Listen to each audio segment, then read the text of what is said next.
Today we give you a heartwarming story about recovery.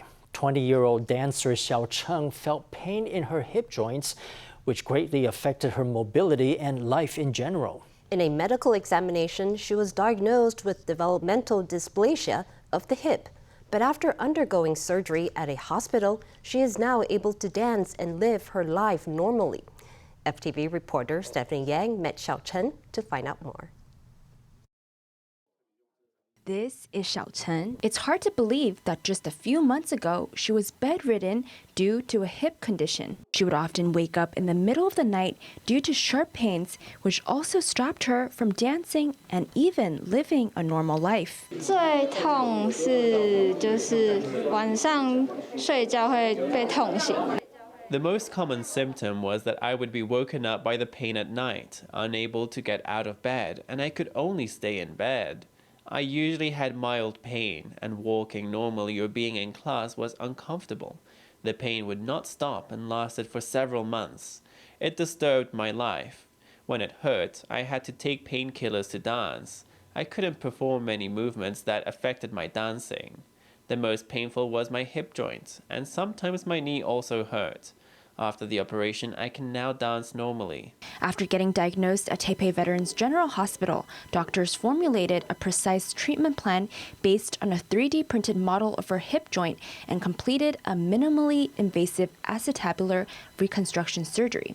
After 3 months of the surgery and rehabilitation, Hsiao-cheng was able to walk normally and even dance. Hsiao-cheng's mother, who also had similar symptoms, underwent the same operation and successfully minimized the pain in her right hip joint. I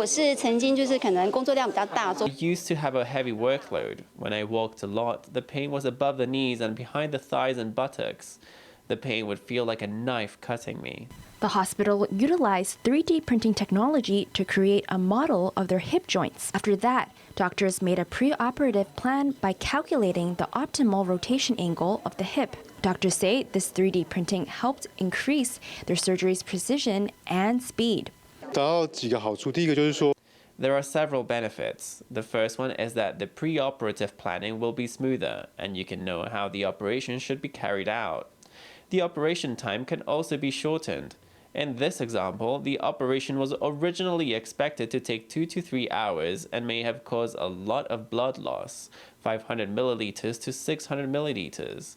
If it is shortened to 1 hour, the blood loss will be about 200 milliliters, which is a major reduction. Developmental dysplasia of the hip is the most common hip disease in infants. The incidence of hip dysplasia in Taiwan is about 1.3%. Though quite rare, if not treated and detected early, the disease could result in complications including asymmetric movement, limping gait, and unequal leg lengths. The pain caused by hip joint dysplasia is knee pain, and sometimes there is pain behind the buttocks. Some people think it is piriformis syndrome or deep gluteal syndrome. Actually, it could be hip instability causing the pain. If both hip joints are uncomfortable, I would suggest you come to the clinic for a checkup. If you have an X-ray, you can actually find out whether you have hip joint dysplasia. Dr. Xu says treatment becomes more difficult if the diagnosis is conducted later in life. He says if people have persistent soreness in their knees, hip joints, or buttocks, they are encouraged to get a checkup as soon as possible. FTV reporter Stephany Yang and Hong Guokai in Taipei.